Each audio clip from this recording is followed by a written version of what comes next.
Yes, what's good, ladies and gents? Welcome to the MKO Pugilism Boxing channel where we talk all things boxing as usual.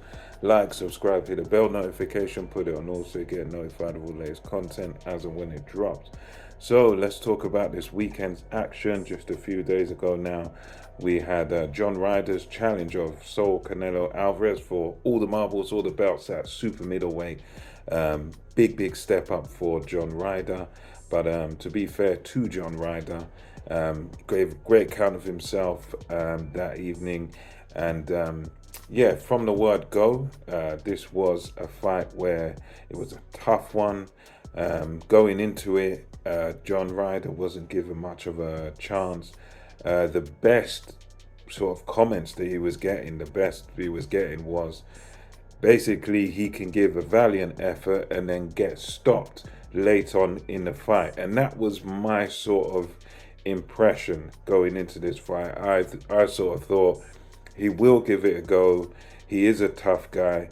He is a durable guy. He's a southpaw, so he'll present a few problems for Canelo, but ultimately Canelo will sort of break him down and then end up stopping him late on in the fight, maybe the championship rounds. But to John Ryder's credit, he definitely surpassed my expectations in terms of his sheer toughness and his sheer grit and determination. I think he surpassed a lot of people's expectations because he went in there and he basically stood toe to toe with Canelo for the entirety of this fight. I mean, he did end up going down early in the fight. I think it was the second round was the first one, and then the fifth was a second knockdown.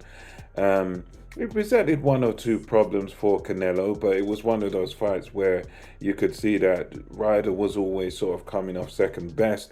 There were times as well where Ryder could have stepped on the gas a little bit more, where he sort of voluntarily stepped back from Canelo and then allowed Canelo to gain ground again. There are people out, interestingly enough, sort of criticizing Canelo's performance in this fight because due to Ryder's bravery and stuff, Canelo did have to take a few shots. His chin was tested a little bit in this fight, although he was always sort of the clear winner. He was always the guy in the driver's seat. But he was made to actually take a few shots, and he was made to, sometimes have to take a little step backwards. Yeah, I think you can't be overly critical of Canelo because, as some other observers have noticed, John Ryder is one of these guys that you don't have to look for him, you don't have to find him. He's not one of these. He's a southpaw, but again, he's not a slick southpaw. He's not a slick southpaw who sort of uses that advantage, like let's say other guys Canelo fought, like a Billy Joe Saunders, where with Billy Joe Saunders, he was able to take rounds off of Canelo just by simply outboxing him, staying on the outside of Canelo's left foot, using that movement, that side to side movement, staying out of Canelo's way and outside of punching range, doing a bit of damage and then stepping around. But again, Ryder's not one of those type of southpaws. He's a fighter that likes to fight at close range.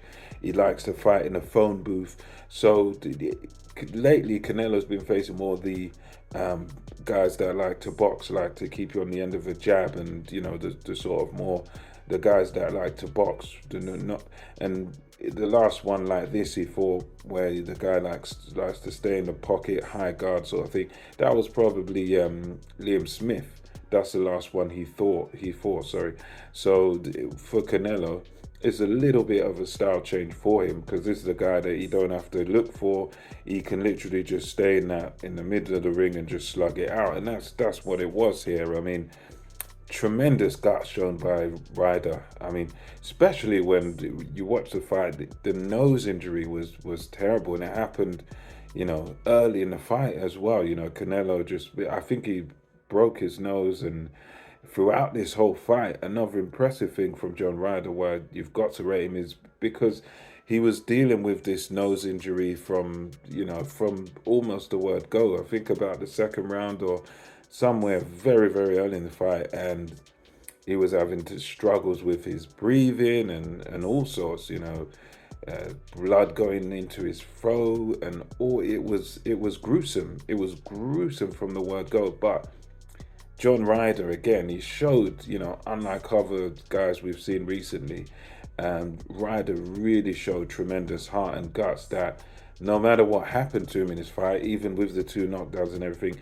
he showed the heart of a fighter because he was willing to sort of walk through fire to try and win this fight. He never kind of gave up or stopped trying to win. He never actually gave up hope in his fight, and that's something that you've got to give him credit for. I mean, you've had other guys face Canelo. You've had Callum Smith, who, big, tall guy, strong guy, had some physical advantages with long reach and whatnot, and he just basically shut up shop when the going got tough against Canelo. He didn't stop. He sort of stopped trying to win and just shut up shop and was like, well, I'm just going to make it to the 12th round. But Ryder, he'd get hit by Canelo, he'd have to take some big shots, but he would always be coming back. He'd always be retaliating, always be looking to land on Canelo, and he was always sort of looking to win. Although you can only give him a couple of rounds, maybe 2-3 rounds at the very, very most. But it was a very good and plucky performance by John Ryder, and I think he deserves credit for that, and also Canelo deserves credit for winning the fight. Of course, it came to him unanimously on the cards.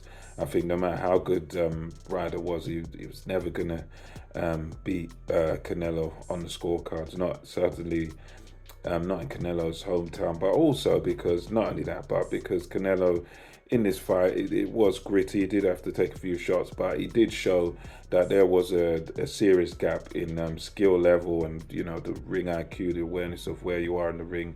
Canelo showed his intelligence in this fight, and he showed his grit. And I think he gave, although I'm sure his fans, being in his hometown, being in Mexico, they would have been looking for the knockout. But I think at the same time, the Mexican fans, they appreciate a good fight, they appreciate a good slugfest. So I'm sure, although they didn't get a knockout, but they did get a good fight. They did get a fight where their boy was made to work.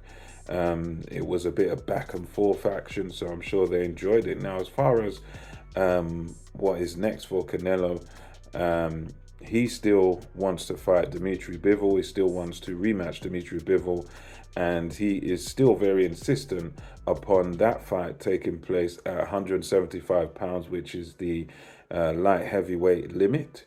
And to me, I take my hat off to him for that fight. The only problem is that Dimitri Bivol, obviously, he doesn't see it as much of a challenge at 175. So he wants to actually come down. He wants to come down to super middleweight, 168, and he wants to fight Canelo there. So what happens in that one, I don't know, because Canelo seems very stubborn on his point that he doesn't want to fight Bivol at his weight at 168. He wants to go up to Bivol's weight because he does not want the talk to be that Canelo drains somebody. So that's fair enough to him, bravery for him. But I think if he does go up, the same thing happens, and it may even happen if Bivol comes to 175. I think, sorry, not 175, 168. So I think that fight, unless there's some radical adjustments by Canelo, there's ways he can win that fight, but I think more than likely the outcome is another Dimitri Bivol win if they do fight again. I think you give Canelo more of a chance at 168 because I haven't really seen Bivol at super middle, so I don't know how he performs. So you might give Canelo more of a chance there. You also got this lurking character of David Benavidez, who is one that a lot of American fans are calling for. That's another fight a lot of people are calling for. For me, I feel like that would be a good fight for Canelo. But again, I think that's a guy that unless Canelo's really sort of on an off night or whatnot, I don't think my guy's going to beat him. I don't think Benavidez is beating Canelo. Certainly not at this point. He done well against Plant, But Plant is the only real live dog that he's actually fought. So with Benavidez, as much as people like to rant and rave about him and he's the monster, he's this and he's that, a lot of people are hyped up about him. But I think you got to remember, people, that this guy hasn't really fought anybody yet. The best guy he's fought is Caleb Plant. You know, and Caleb Plant is a good fighter, but one win against Caleb Plant and other wins against guys that are nowhere near the elite level, like David Lemieux and people like that. I mean, yeah, they're okay once upon a time in a day, but really he hasn't fought and beat anybody of real note in the real elite level, for us to really say, right, yeah, this guy's going to bash Canelo up or this guy's going to beat Canelo. I think he'll give it a go against Canelo, but I think Canelo will be too smart for him and far too experienced for him. Canelo's got a lot of experience fighting the very, very best. A lot of people criticize, his run at super middleweight because the guys he fought were British, they weren't American, but at the end of the day, they were British and they were world champions. So, at the end of the day, that's, you fight who's in front of you. And Benavidez, for me, is sort of yet to prove himself. So I think I'd like to see it. I think it would be competitive in patches, but ultimately, for me, Canelo beats him because I've not seen him do anything much at super middleweight to sort of convince me that, wow, this guy is the second coming or anything. I've not really seen anything from him in terms of him fighting somebody who's elite, who's one of the top dogs. So anyway, let me know what you think about this. What do you think should be next for Canelo? Benavidez, should it be him? Should it be Bivol again? What would you rather see? And until next time, it's MKO Pugilism, over and out.